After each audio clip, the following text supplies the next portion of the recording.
Hello and welcome to Azur Lane Meta. Today we are going to be updating our meta analysis video for the month of February.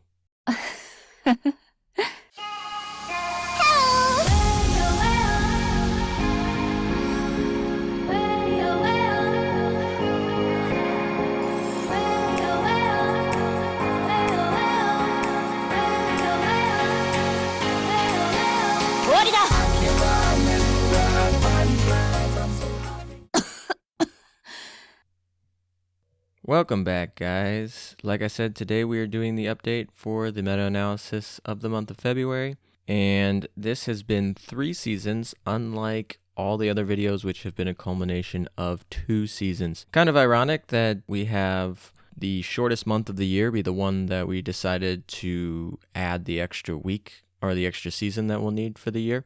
But that's just how it worked out. It timed out pretty well with my schedule, as well as the fact that this will release just after this month. So this month, we're going to have 3 seasons instead of 2 to look at, which means some of these will have bled in over from January. And obviously, March 1st was technically part of the last season.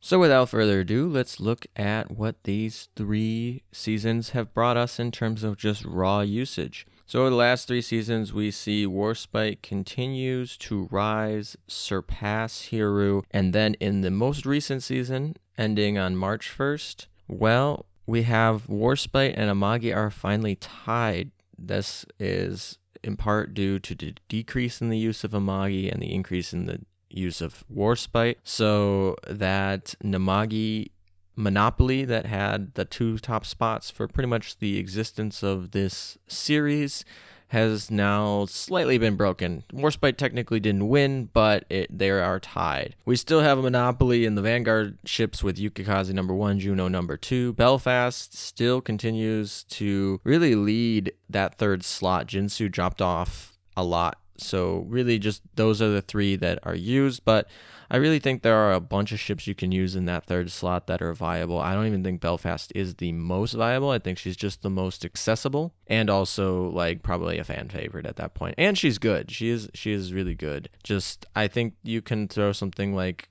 St. Louis or like Azuma when she gets dev level, probably 25 or above would probably work. And Neptune's also a pretty good option. San Diego if you're facing planes, and so there are a lot of good options that you can actually choose there. Anything that I noticed coming up in the ranks here? So I didn't really notice too many things that were like significantly different or were like coming up in the ranks. I guess Sugura is finally getting some usage, but nothing that's been super telling about like how successful she'll be. Just a few potentially a few fan favorites, and then just a lot more PR2 ships for people who want to kind of show off that they have all 6 PR2 ships done. So 6 PR ships is actually somewhat frequent of a choice, but nothing too big. All right, so if we look into the pivot table, Hiru still is the most famous Namagi choice, although a lot of what I'd say that, because we look at the top 100 players, but a lot of the top 30 players tend to use that Warspite build instead of the Hiru build. But in terms of usage for Namagi, Hiru is still the choice at the moment. Warspite has a lot of choices that we can use with her. She's pretty much put in about everything. If you just look at the tail end here, you can see her being put in literally every 3rd slot. She has her own main slot. She's just thrown in everywhere. And that's how I imagine that Frederick Durgrasse will work when she does get her main gun +1. She struggles a lot without having that 3rd shot come out. So in terms of the Vanguard, probably going to be exactly the same as every other week, with the most popular being Belfast, Juno, Yukikaze. Makes sense from the raw numbers.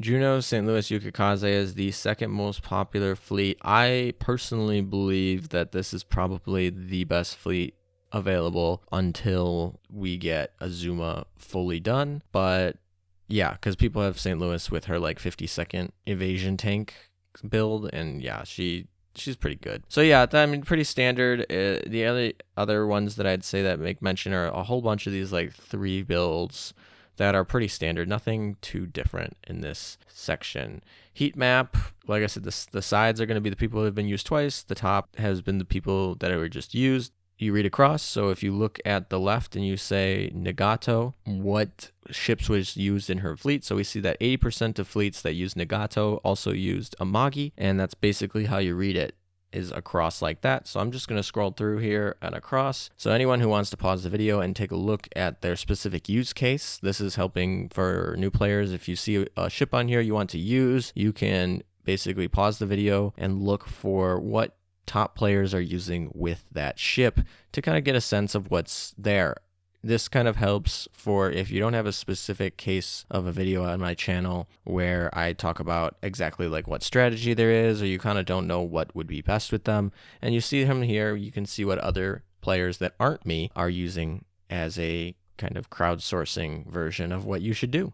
All right, so moving on, we have the general chart, a little bit different this time. So in the last videos, I have had the latest season here in the breakdown that ends up being in the thumbnail. And in this video, we are going to culminate the average of all of them. So, and I'm going to continue to do this going forward because I think it just creates a little less noise in a specific season. It averages it out, especially this season when we have like 3 seasons to work on. So this is the culmination percentages if we added all 3 seasons together and then divided obviously by 3. So here we have Namagi sitting at the 44% slot, which is pretty standard. They typically ride, as the most dominant fleet, but not quite up to 50%. The HMS backline being the second most popular, just under 20%.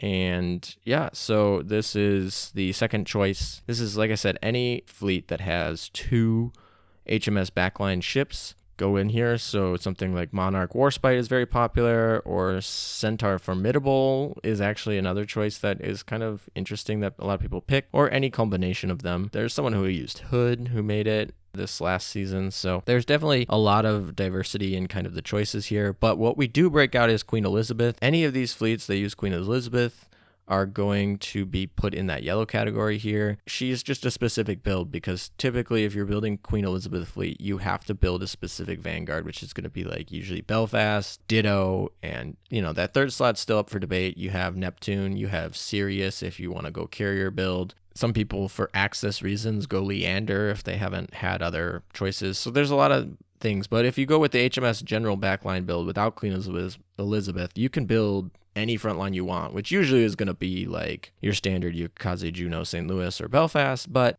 that makes a little bit difference, and that's probably one of the reasons why you see a lot more success in the general build, is because Queen Elizabeth does not add that much, and you are going to be taking away from your frontline's survivability. Although your frontline will hit hard, not going to lie. They will hit a lot harder, but it's just usually your frontline you want to focus on surviving. Third fleet here is the Akaga fleet. There was a choice there where Waryu was coming up as the fleet there. 2 of the 3 seasons in this video had Akaga over Waryu fleets, but one of them had Waryu, so they're kind of intermixed. But in terms of on the average of these 3 seasons, Akaga has beat them. They have very big fan favorites. They are accessible to newer players. Note, some of the Akaga players in this video do not have Nagato. Most people that have Nagato are actually playing the Namagi fleet. If we go look at, we don't have a heat map for all 3 seasons, but if we go look at the heat map, if you go back to that and you look at what ships have been used with Akagi, 100% of fleets that had Akagi had Kaga, makes sense, right? But only 33% of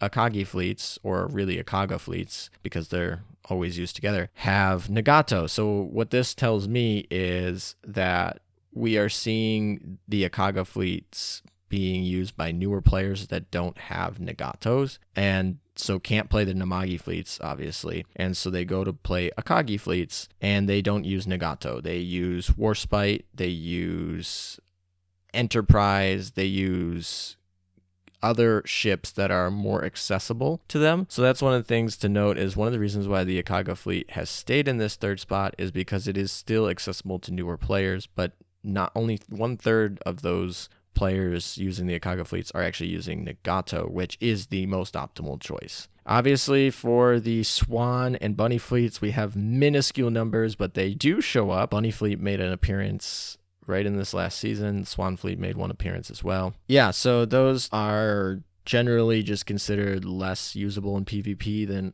Akaga. Obviously, Hiru is used almost everywhere, right? But her sister Soryu is just not really worth it in PvP. And we're moving on to the US faction. So Carriers seems to be the way to go. We have Essex, Enterprise, Saratoga. Those are like pretty good ships. You throw two of them together. Carriers are not so great in PvP. That's why the usage is low, but Enterprise is always going to be a decent ship. And we move into the battleships for US. Georgia helps make this like more possible. We're looking at Washington, South Dakota. Alabama is actually seeing a usage case here. She has good stats, just not good skills for PvP. You can see Massachusetts and Georgia are really the two reasons why this sees any play right now. When we start to get new ships, it should see more. The German fleets, we see some usage here. We have some fan favorites. Bismarck is a decent ship. And so, you can actually play Bismarck with some things. Frederick, when she becomes viable, will help up this. Graf is an okay aircraft carrier, but she really is only decent because of Bismarck. Minor factions have seen a little bit of decrease from their previous sets. Jean Bart has basically saw no usage in the last season. Littorio has been kind of lacking as well. We see Gascon have some usage as well. So minor fleets, they're around still.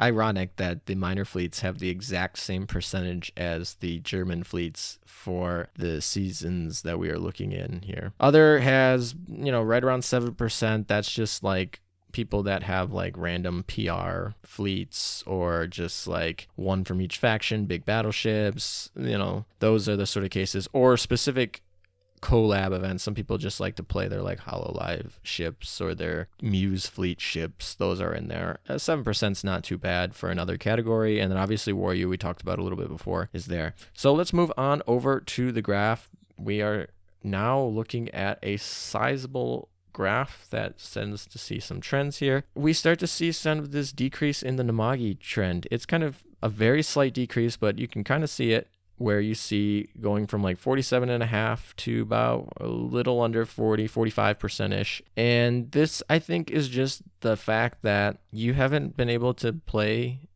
or obtain Nagato or Amagi for like a year. Like Nagato's just under a year, and Amagi's over a year since her event. And so anyone who's joined the game after that cannot obtain those ships and thus can't play this. And so as those older players become less inclined to play PvP or even quit the game altogether, and you have newer players, or even just newer players creating and diluting the pool of players who are able to have Amagi, you're going to see that decrease. Obviously, it's not a huge decrease because people who have Namagi are going to be staying at the top if they continue to play generally. Obviously, we see still yet, even after the introduction of Warspite in that first spike there, we start to see that Warspite, or not really Warspite, but HMS Backline, which is driven on the back of Warspite Retrofit, has been on a slight increase to kind of replace that. This is as more people are able to finally get ships in the HMS Backline. HMS Backline is one of the most accessible fleets for newer players as well, along with Akaga, which is the third fleet here. We see Warrior spike there in the middle season of February, and it's always around. It's a decent fleet. It is going to be less in the future because this fleet is designed to take out Hiru and win with your own Hiru. And if less people are playing Hiru, this fleet becomes a little less strong. It's still a pretty good fleet. I think there's a few players who don't have Amagi or something like that, that don't have Amagi, that I definitely recommend this fleet for in my Discord channel, because they're like, oh, we don't have the ships for Namagi. So this is a great alternative. And everything else is everything kind of upticked in this last season, as the three most popular fleets all took dives in their usage. There was a lot more diversity in this last season. But generally, we still see a lot of the main trends. We'll see if anyone pops out. Thank you guys for watching. I hope you guys like this video. If you do like this video, please subscribe to the channel. There will be more videos like this. This is definitely a series that I want to continue on this channel. And if you guys didn't know, I just created a donor box. So if you guys do want to donate to support the channel, you can do it there. If you don't have the funds to do that at the moment, that's fine. Just like, comment, subscribe, join the Discord server, and you can support the channel in other ways. So thank you guys again, and until next time.